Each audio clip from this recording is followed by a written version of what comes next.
지난 한 주간 지혜롭게 사셨습니까? 지난 한 주간 돈을 쓸 때 그 돈에 지혜가 있었습니까? 지난 한 주간 말들을 많이 하셨죠.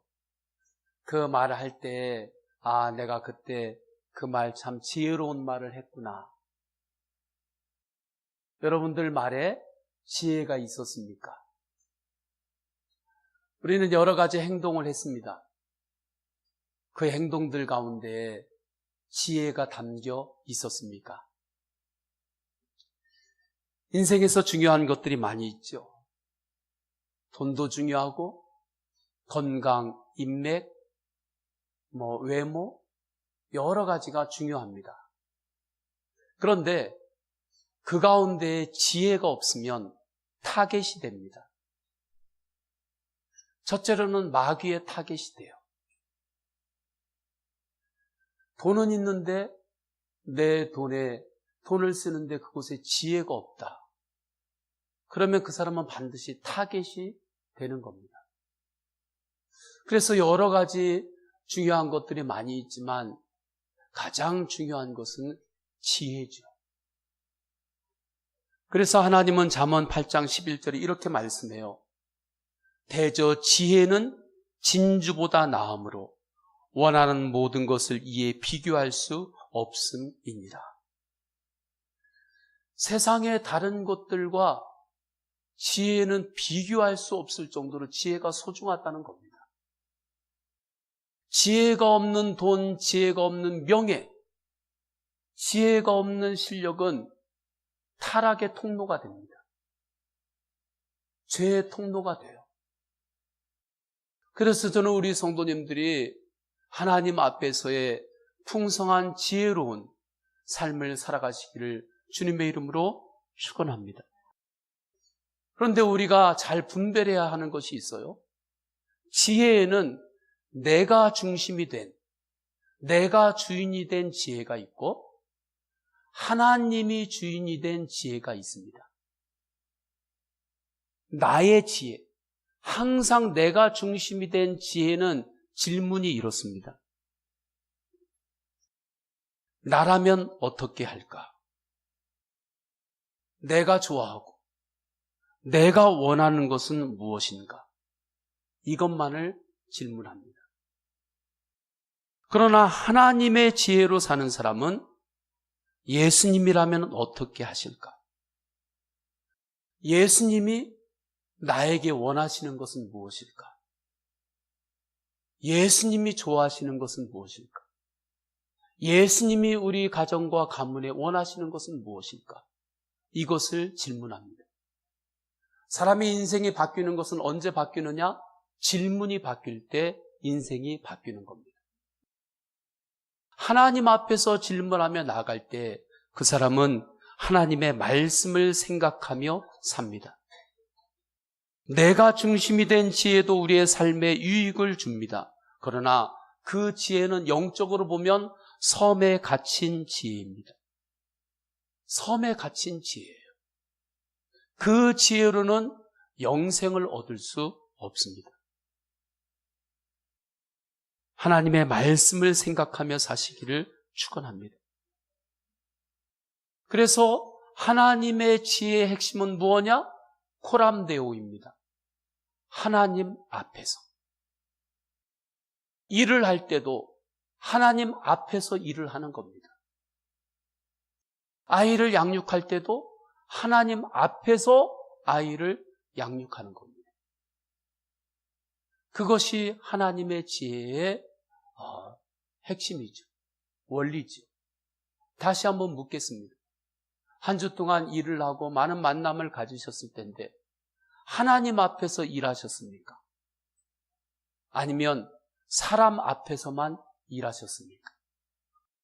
하나님을 기쁘게 하기 위해서 일하셨습니까? 아니면 사람만 기쁘게 하기 위해서 일하셨습니까? 코람데오, 하나님 앞에서 살아가는 지혜가 있기를 축원합니다. 그 사람은 낙심이 와도 기도로 다시 일어납니다. 낙심이 와도 그 낙심이 나를 지배하지 못합니다. 하나님을 바라보고 또 기도의 줄을 붙잡고 다시 기도의 무릎에 힘을 주고 일어나는 거죠.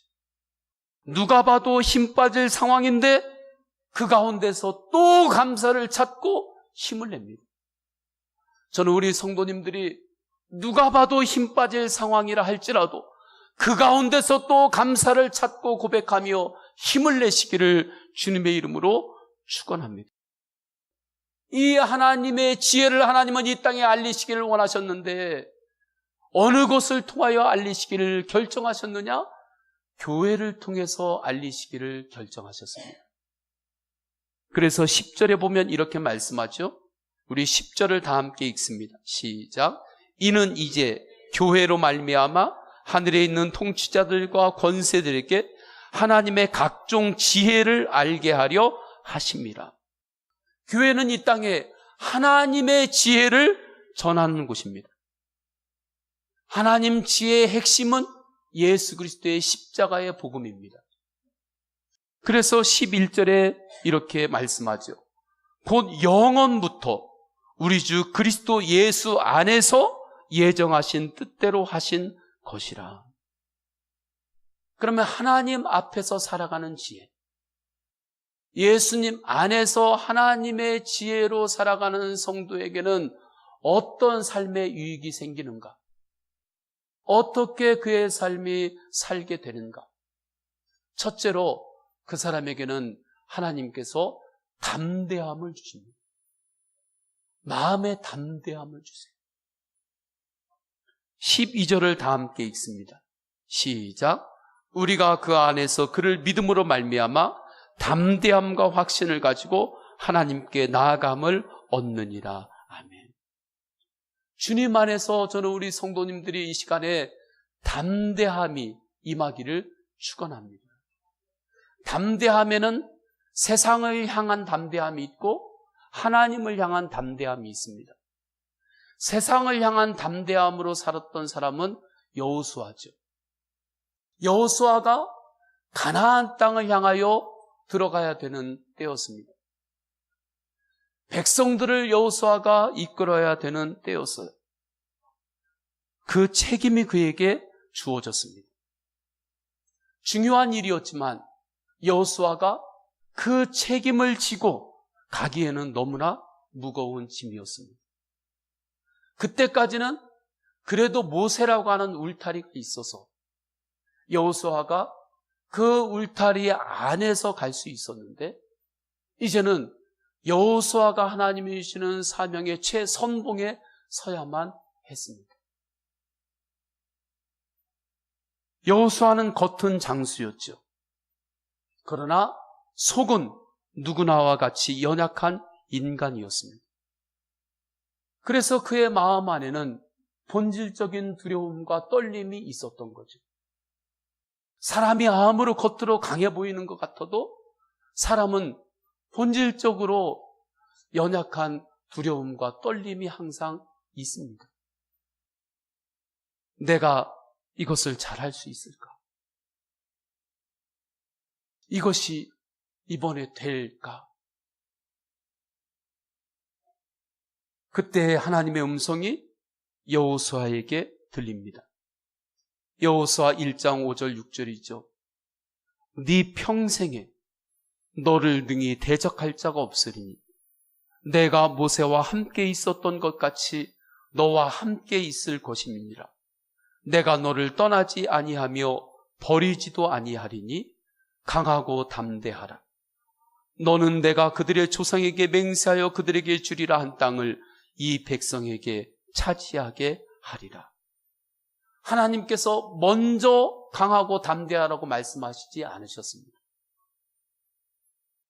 담대함의 원리는 그냥 내가 담대해야지 마인드 컨트롤 한다고 되는 것이 아닙니다. 하나님은 여호수아에게 먼저 무엇을 말씀하셨냐면 내가 너와 함께 하리라. 내가 너와 동행하리라. 네가 어디에 있든지 그곳에 나도 함께 있을 것이다. 주님께서 말씀하셨습니다. 저는 우리 성도님들이 이 말씀을 아멘으로 받기를 축원합니다. 우리 성도님들이 언제 어디에 있든지 그곳에 하나님도 계십니다. 여호수아에게 말씀이 임했을 때 여호수아는 마음문을 열고 이 말씀을 나의 말씀으로 받았습니다. 그때 그 마음 가운데 담대함이 임한 거죠. 하나님은 여호수아에게 이 놀라운 은혜를 강조하기 위해서 내가 너와 함께한다. 내가 너를 떠나지도 아니한다. 내가 너를 버리지도 아니한다. 아버지의 마음으로 계속해서 반복해서 말씀하고 있죠. 자녀에게 들려주는 이 하나님 아버지의 사랑의 마음, 그 심정이 느껴지십니까? 저는 우리 성도님들이 성경을 읽을 때 심정으로 읽기를 축원합니다. 성경은 머리로 읽는 것이 아니라 심정으로 읽는 거예요. 말씀에 담겨진 하나님의 심정을 나의 심정으로 읽으면서 주님의 마음과 나의 마음이 만날 때 그곳에 하나님이 주시는 은혜가 임하는 겁니다. 네 힘만으로 살려고 하지 말아라. 그래, 너에게 지혜가 있다는 거 나도 안다. 그러나 네 지혜로만 하려고 하지 말아라. 너 혼자 하려고 하지 말아라. 내가 너와 함께 할 것이니 오직 내 앞에서 강하고 담대해라. 이 은혜로 사시기를 축원합니다. 이 은혜로 사는 사람이 어떠한 사람이냐? 하나님의 지혜로 사는 사람입니다. 나의 지혜로 사는 사람은 언제나 나 혼자라고 생각합니다. 그래서 나 혼자 모든 것을 다 해결해야 된다고 생각합니다. 그 부담감, 그 짐을 그대로 짊어지고 삽니다.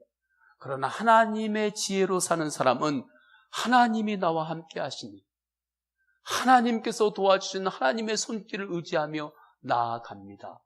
하며 나의 짐을 하나님 앞에 내려놓고 하나님과 함께 나아가는 거죠. 나의 자녀도 하나님께 맡기며 나의 가정과 가문도 하나님께 맡기며 한 걸음 한 걸음 기도하면서 믿음으로 나아가는 거예요. 모세가 바로 왕에게 담대함으로 나갈 수 있었던 것은 그와 함께 하시는 하나님을 모세가 느꼈기 때문입니다. 그러했기 때문에 바로 왕에게 10번씩이나 나아갈 수 있었죠. 9번 나가서 9번 실패했습니다. 그런데도 10번째 또 바로 왕에게 목숨을 걸고 모세가 나아갈 수 있었던 것은 하나님을 바라보았기 때문입니다. 그래서 출애굽을 했던 거예요. 그냥 쉽게 저절로 출애굽이 된 것이 아닙니다. 모세가 자기 힘만으로만 나아갔다면 3번 정도 바로 왕 앞에 나아갔다가 여기까지입니다 하고 그대로 멈추었겠죠. 내 힘만으로 살려고 하지 말고, 살림도 내 힘만으로 살림하려고 하지 말고, 일할 때에도 내 힘만으로 어떻게든지 그 일을 풀어가려고 하지 말고 하나님을 의지하시기를 축원합니다. 하나님을 의지하는 것이 약한 것이 아닙니다. 그것이 지혜입니다. 내가 중심이 된 담대함으로는 하나님 앞에까지 나아갈 수가 없습니다. 내가 중심이 된 담대함은 골리앗의 담대함과 같습니다. 골리앗이 얼마나 강하고 얼마나 자신감 있고 얼마나 담대했습니까? 그러나 그에게는 하나님이 없었습니다. 하나님이 없는 자신감이었고 하나님이 없는 용기였습니다. 오직 자신의 힘과 재주만 믿었습니다. 자신의 전쟁 경력만 믿었습니다. 그의 담대함이 어느 정도는 효과가 있었어요.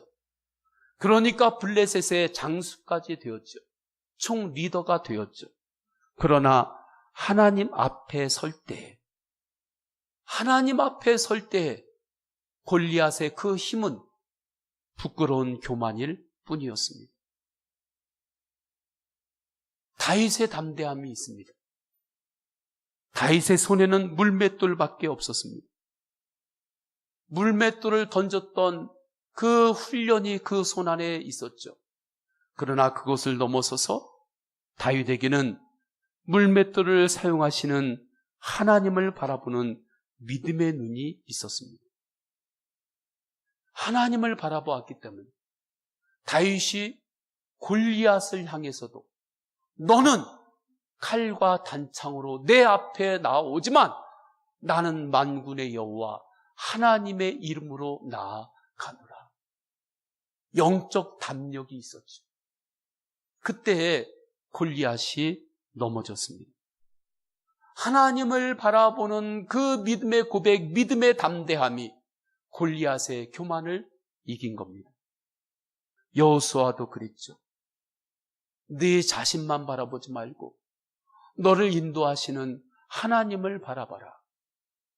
이 말씀에 의지해서 가나안의 성벽을 향하여 나아갔습니다. 여리고 성벽은 누구도 넘을 수 없는 정말 난공불락의 섬이었습니다. 그 성벽이었죠. 그 성벽을 향하여 여호수아가 하나님을 의지하며 나아가는데 놀라운 일이 일어납니다. 그의 마음 안에 믿음이 생깁니다. 믿음이 들어옵니다. 담대함이 생기는 거예요. 하나님이 함께 하시면 저 여리고 성벽도 무너진다. 내가 하면 무너뜨릴 수 없지만 하나님이 하시면 무너진다. 그러니까 여호와가 그 믿음으로 한 걸음 한 걸음 나아갔습니다. 그 성벽이 무너졌죠. 여호와의 담대함은 그와 함께 하시는 하나님, 내가 어디에 있든지 그곳에 하나님도 계시다고 하는 그 믿음이 배경이 된 담대함이었습니다. 저는 우리 성도님들에게 이 은혜가 충만하기를 축원합니다. 세상의 배경이 좀 약해도 괜찮습니다. 내 가정과 가문의 배경이 좀 약해도 괜찮습니다. 여러분과 함께 하시는 하나님의 배경을 바라보며 세상을 향하여 믿음으로 담대함으로 나아가시기를 축원합니다. 축구선수가 운동장에 나갔는데 공이 두려워서 공 앞에 나가기를 떨면 그 게임은 휘슬이 불기도 전에 이미 끝난 거 아닙니까? 운동장에서 뛰는 축구선수가 공이 두려워가지고 공 오는 것을 두려워해서 피하면 이미 그 게임은 끝난 거죠. 세상은 성도님들에게 하나님이 주신 그 운동장과 같습니다. 때로는 그곳에서 힘들게 경기를 뛰어야 되는 상황이 있을지라도, 때로는 강한 팀을 만날지라도 그 안에서 우리에게 말씀하시는 하나님의 말씀을 따라 담대하게 믿음으로 살아가시기를 축원합니다. 그러면 하나님께서 이루시는 영역이 있습니다. 하나님께서 무너뜨리는 성벽이 있어요. 그 기록이 성경의 기록입니다. 예수 그리스도의 십자가가 무너질 때 사람들은 모든 것이 무너질 줄 알았습니다. 그러나 주님은 다시 부활하셨습니다. 그 부활하신 주님이 우리 성도님들의 생각을 돕고 마음을 돕고 감정을 돕고 우리 성도님들의 모든 영역을 하나님께서 도우십니다. 성도의 담대함에는 이렇게 세상을 향한 담대함이 있어요. 또한 성도의 담대함에는 하나님 앞으로 나아가는 담대함이 있습니다. 특별히 오늘 말씀을 읽은 이 본문에서 이야기하고 있는 이 12절에 나오는 담대함은 원어를 보게 되면 이러한 뜻이 담겨져 있어요. 모든 것을 말할 수 있는 담대함이란 뜻입니다. 모든 것을 말할 수 있는 담대함. 이것이 대단히 놀라운 축복입니다. 우리가 모든 것을 말하기 어렵거든요. 그런데 모든 것을 말할 수 있는 담대함을 하나님께서는 성도에게 주신다. 이 뜻이 뭐냐면 이렇습니다. 인간은 죄를 지은 이후에 하나님 앞에 담대하게 나아갈 수 없게 되었습니다. 왜냐하면 죄에는 심판이 따르기 때문입니다. 당연히 죄인은 하나님께 기도할 수 없었습니다. 그래서 대제사장들이 대신해서 성막에 들어가서 회개하고 간구하는 기도를 했던 거죠. 그러나 이제는 예수 그리스도께서 모든 인간의 죄를 십자가에서 용서해 주셨습니다.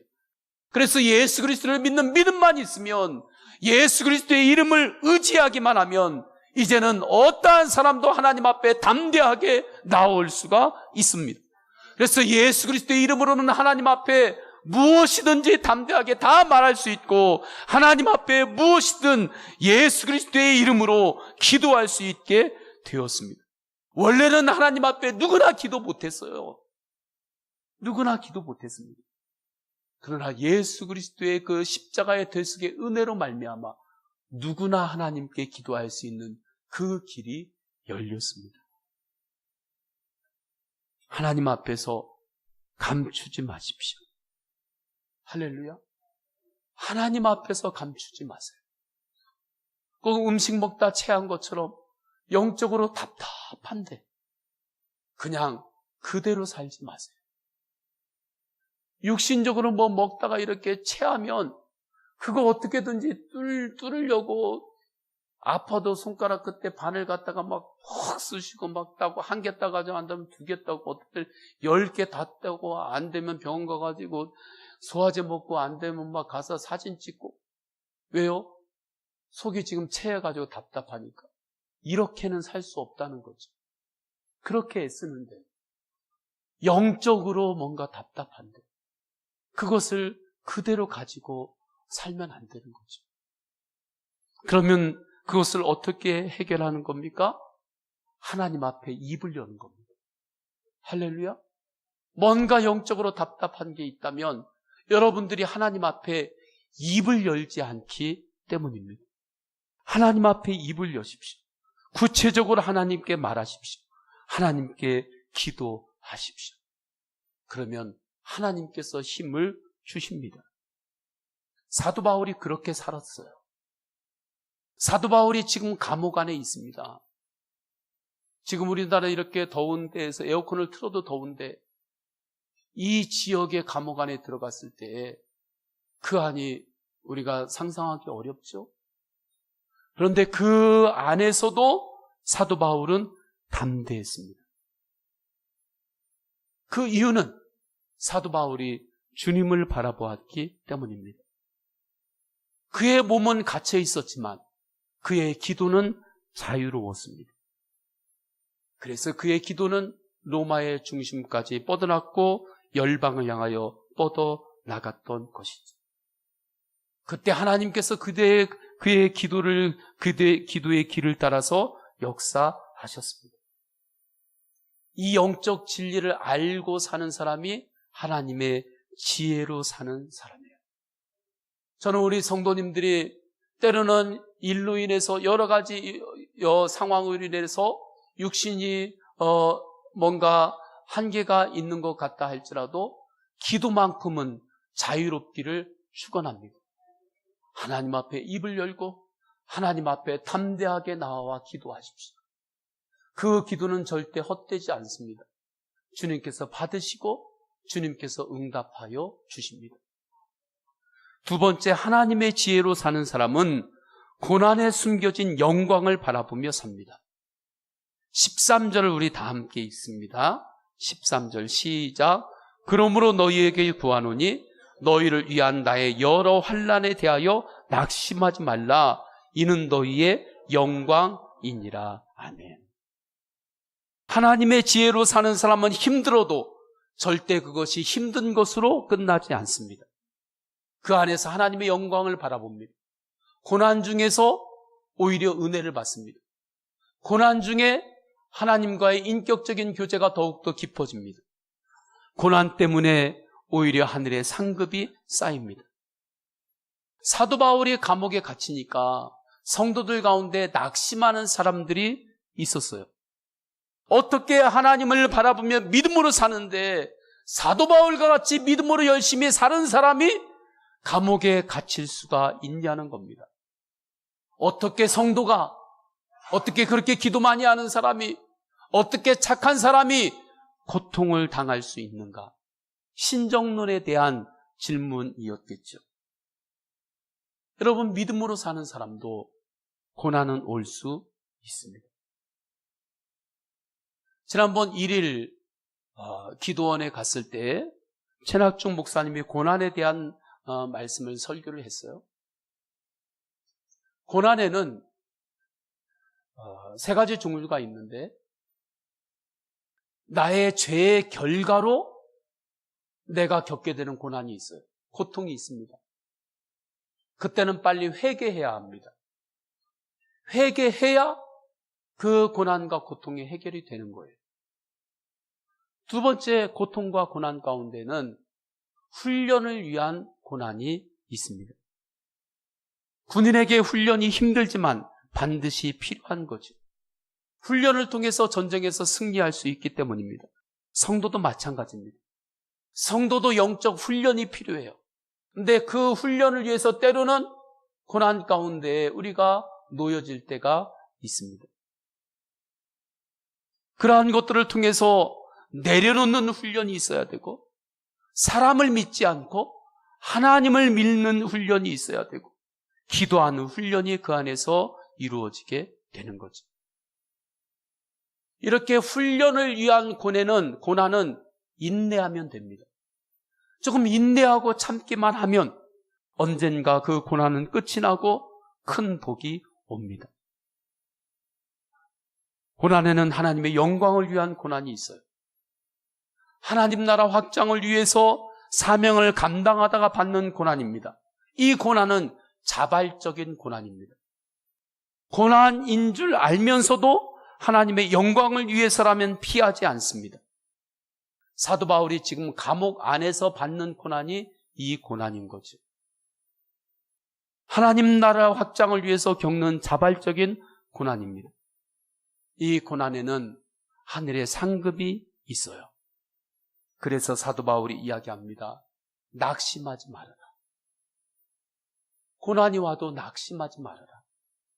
이 고난 안에는 먹구름 뒤에 태양빛이 있는 것처럼 하나님의 영광이 있노라. 바디 바이블이라고 하는 선한 목자 병원 이창우 박사님이 쓴 책이 있어요. 그분이 한양대 의대에서 이제 교수를 하셨고, 이제 정형외과 이제 원장으로 지금도 이제 일을 하시죠. 그 책에 보면 출산의 고통은 축복이라고 하는 칼럼이 있습니다. 그 내용이 이래요. 아이가 2, 3cm 밖에 안 되는 엄마의 자궁을 통해서 나올 때 고통 없이는 나을 수 없습니다. 고통과 함께라야만 나올 수 있습니다. 아이는 그 고통을 스스로 준비한다고 하죠. 그것을 자각한다고 합니다. 언제요? 아이의 폐가 커질 때. 자기 몸에서 폐가 커지는 겁니다. 그러면 내가 이제는 고통스럽지만 이 길을 가야 되는구나 하고 준비를 하는 거예요. 그러면 그때부터 엄마의 배가 아프기 시작하는 거죠. 엄마는 고통으로 아이의 생명의 길을 여는 겁니다. 아이는 출산을 위해서 그 어둡고 좁은 길을 가는데 놀라운 것은 그러면서 아이의 이렇게 태중에서 있었던 그 척추가 반듯하게 거기서 펴진다고 합니다. 그 산도를 지나면서 이때 세상 밖으로 나으려고 하는 아이의 가슴 속에는 물이 가득 차 있는 상태죠. 그래서 아이의 폐가 이미 다 성장해가지고 이제 숨을 쉬어야 되겠는데 이 안에 물이 차 있으니까 숨을 쉴 수 없다고 합니다. 그런데 아이가 좁은 엄마의 산도를 고통스럽게 빠져나오는 동안에 가슴이 고통스럽게 압박을 당하죠. 그러면서 아이의 폐 안에 있던 물이 밖으로 다 빠져나온다는 거예요. 이 고통스러운 과정을 통해서 아이의 뱃속에 있는 양수도 다 빠져나간다고 합니다. 이제 배에 있는 양수가 다 빠지니까 아이가 어머니의 산도를 빠져나오면서 어머니의 몸 안에 있는 좋은 미생물들을 입으로 그때 비로소 먹기 시작합니다. 물이 다 빠져나갔으니까. 좋은 미생물들이 아기의 입을 통해서 뱃속으로 들어갑니다. 이렇게 출산의 고통을 통해서 아이는 폐로 호흡할 수 있는 여건이 생기고 일생 동안 자기 뱃속에 좋은 생태 환경을 마련할 수 있는 미생물들의 흡입이 일어나는 거죠. 그래서 출산의 고통은 축복이다 말하는 겁니다. 이 출산의 고통이 아이에게 고통으로 끝나는 것이 아니지. 이것은 영적으로 보아도 똑같습니다. 영적으로 보면 예수님도 십자가의 고통을 통해서 우리를 새 생명으로 낳으셨습니다. 하나님의 자녀로 우리를 삼으셨습니다. 십자가의 고통을 통해서 우리에게 영생을 주셨고 우리에게 하나님의 소망을 가지고 살 수 있도록 주님께서 은혜를 허락하여 주셨습니다. 그래서 예수 그리스도 안에 있으면 어떠한 고난도 고통도 결국에는 축복입니다. 저는 우리 성도님들이 어떠한 고난 가운데 있을 때, 고통 가운데 거할 때 하나님께서 이 고난과 고통을 통하여 나의 성품을 지금 만지시고 계시는구나 하는 것을 기억하시기를 축원합니다. 조각가가 이 조각할 때 그걸 보고 한다고 하지 않습니까? 그냥 둔턱스러운 돌멩인데 조각가가 계속해서 정으로 계속해서 때리죠. 조각하죠. 깨내죠. 그것이 고통이고 고난입니다. 그런데 그것을 통해서 작품으로 이루어지는 거죠. 언제요? 망치와 정이 조각가의 손에 들려 있을 때. 우리가 하나님의 손에 붙잡혔을 때 하나님 안에 있는 고통과 예수 그리스도 안에 있는 고난은 하나님의 손에 붙들려 있기 때문에 우리의 성품을 다듬고 하나님께서 우리를 새롭게 하시는데 쓰여지는 놀라운 도구가 됩니다. 그것에 눈을 열었기 때문에 사도 바울은 감옥 안에서도 주님 제가 감사합니다. 제가 주 안에서 기뻐합니다. 고난 가운데서도 내가 낙심하지 않습니다. 오늘 본문의 고난 가운데서도 나는 하나님의 영광을 바라봅니다. 그렇게 고백하지. 우리 성도님들이 고난 가운데서도 하나님의 영광을 바라보는 믿음의 눈으로 삼으시기를 축원합니다. 이 진리를 알고 고난을 직면하는 사람이 지혜로운 사람이에요. 지난 주간에 예수 동행일기 세미나에 김승혜 목사님이 강사님으로 오셔서 이야기를 하셨습니다. 그분의 강의 중에 꿩을 키우는 농장의 이야기를 함께 예수 동행일기 세미나에 참여한 분들과 들었어요. 그분이 꿩 농장에 갔다고 하죠. 그런데 꿩들이 그렇게 많이 있는데 한 마리도 날아가지 못하고 땅만 보고 모이만 계속 먹더라는 거예요. 이상한 것은 하늘에 그물도 없고 아무것도 휘장막도 없더라는 거죠. 후에 그분이 그 이유를 알게 되었습니다. 꿩은 날개가 있어도 하늘만 바라보지 못하게 하면은 하늘을 못 난대요. 그래서 꿩을 키우는 사람들이 눈 위에다가 책받침 같은 것으로 예를 든다면 그러한 것으로 이렇게 조그맣게 이렇게 붙여놓은대요. 그러니까 꿩이 이제 고개를 아무리 이렇게 들어도 하늘이 안 보여요. 뭔만 보이냐? 땅만 보이는 거예요. 그러니까 평생을 땅에서 모이만 먹다가 그 다음에 그분이 유머스럽게 평생 땅에서 모이만 먹다가 샤브샤브로 끝납니다 하면서 그분이 유머스럽게 이야기를 해요. 재미있게 들었는데 정말 무서운 말 아닙니까? 무서운 이야기죠. 마귀가 사람들로 하여금 하나님만 바라보지 못하게 하면 다 된다는 거예요. 그래서 마귀가 이렇게 하는 거예요. 사람들로 하여금 예수님만 바라보지 못하게 하고 하나님만 바라보지 못하게 하고 세상의 다른 것들만 다 바라보게 하면 그러면 마귀는 성공한 거죠. 그러면 우리는 어떻게 됩니까? 믿음의 날개가 다 있는데 사람에게는 그 날개를 한 번도 펴보지 못하고 평생 땅만 바라보면서 뭐만 먹다가요? 모이만 먹다가 생명이 끝난다는 거죠. 이것을 반대로 생각하면 어떻습니까? 꿩에게 하늘만 보게 해주면, 다른 거 해주지 않고 하늘만 보게만 해주면, 이것만 딱 떼주면 그러면 꿩은 하늘을 다시 난다는 이야기죠. 저는 사도 바울이 예수님을 만났을 때 눈에서 비늘이 떨어졌다고 하는데 그게 꿩 눈 위에 붙였던 책받침하고 똑같았던 것 같아요. 어떠한 상황에서도 예수님을 바라보면, 하나님을 바라보며 기도하는 성도는, 하나님께 입을 여는 성도는 믿음의 날개를 펼 수 있습니다. 13절에 나오는 이 환난이라고 하는 단어의 뜻을 보게 되면 원어에서는 이러한 뜻을 가지고 있어요. 새가 늪에 빠져가지고 빠져나오려고 하는데 빠져나오지는 못해요. 그런데 또 빠져나오려고 막 하면서 겪는 고통, 그게 이 13절의 환난이라고 하는 단어에 나오는 그 원어의 뜻입니다. 늪에 빠진 새가 그곳을 빠져나가서 다시 난다는 것은 불가능입니다.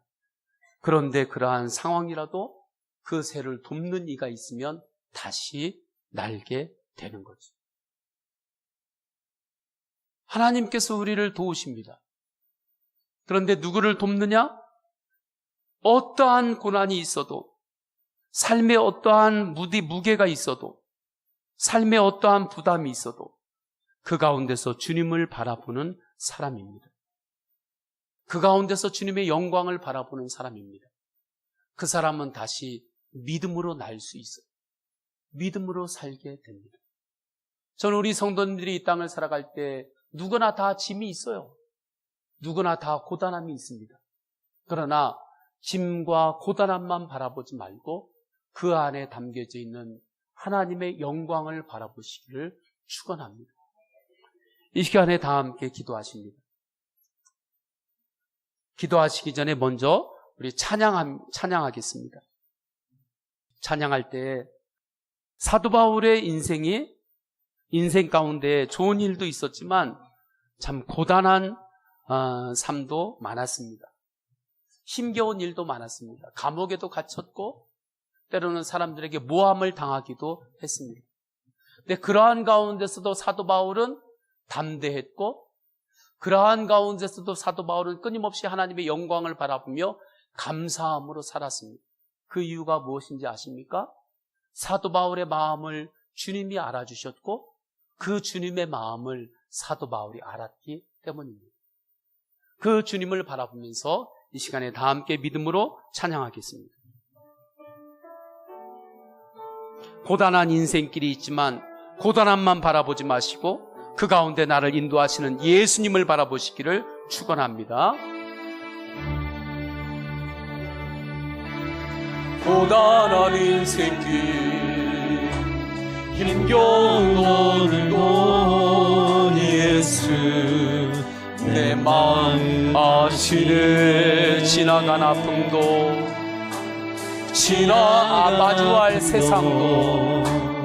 마주할 세상도 예수 내 마음만 하루를 살아도 기쁨으로 가리. 이것이 정말로 내 신앙이에요.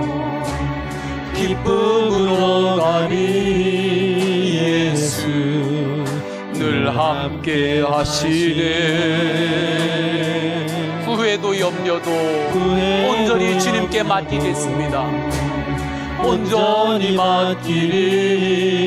예수 늘 늘 함께 하시네. 믿음의 눈 들어 주를 바라보리. 믿음의 눈 들어 주님을 봅니다.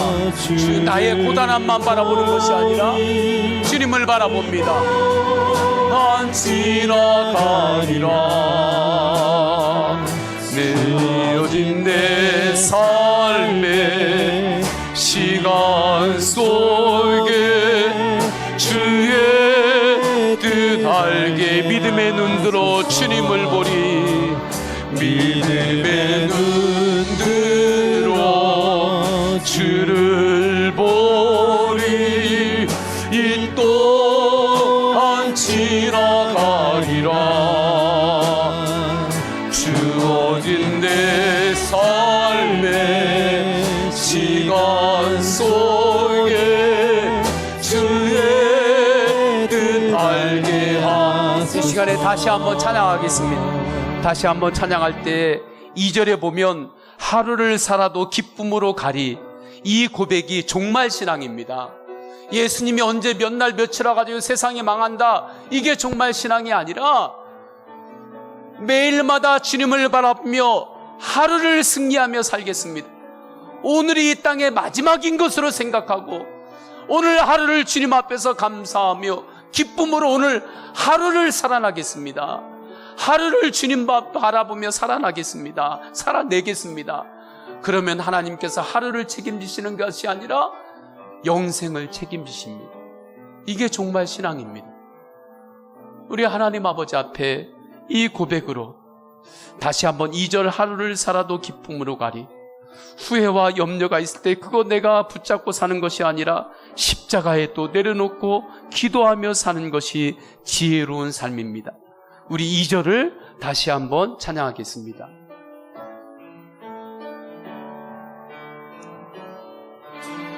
하루를 살아도 기쁨으로 가니 예수 늘 함께 하시네. 후회도 염려도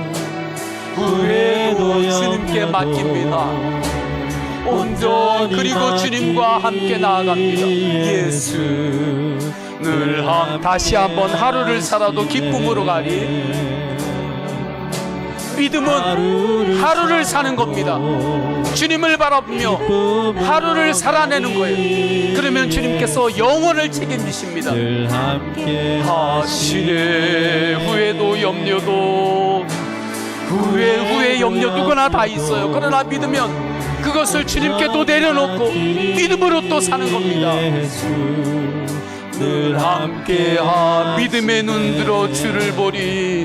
믿음의 눈 들어 주를 보리. 이 또한 지나가리라. 주어진 내 삶의 시간 속에 다시 한번 믿음으로 고백합니다. 믿음의 눈 들어 주님을 바라봅니다. 믿음의 눈 들어 주를 보리. 이 또한 지나가리라. 주님께서 우리에게 주신 삶이 있습니다. 주어진 내 삶의 시간 속에 주의. 우리 두 손 들고 다시 한번 고백할까요? 믿음의 눈 들어. 믿음의 눈 들어 주를 보리. 이 또한 지나가리라. 주어진 내 삶의 시간 속에 주의 뜻 알게 하소서. 우리 다 함께 기도하십니다. 기도하실 때 말씀을 붙잡고 기도합니다. 하나님의 지혜로 사는 삶이 되기를 원하고, 하나님의 지혜로 지혜 위에 가정과 가문이 세워지고 일도 할 때 하나님 앞에서 일하며 그러한 지혜로운 삶을 살기를 원합니다. 주님 앞에 말씀을 붙잡고 통성으로 기도하십니다.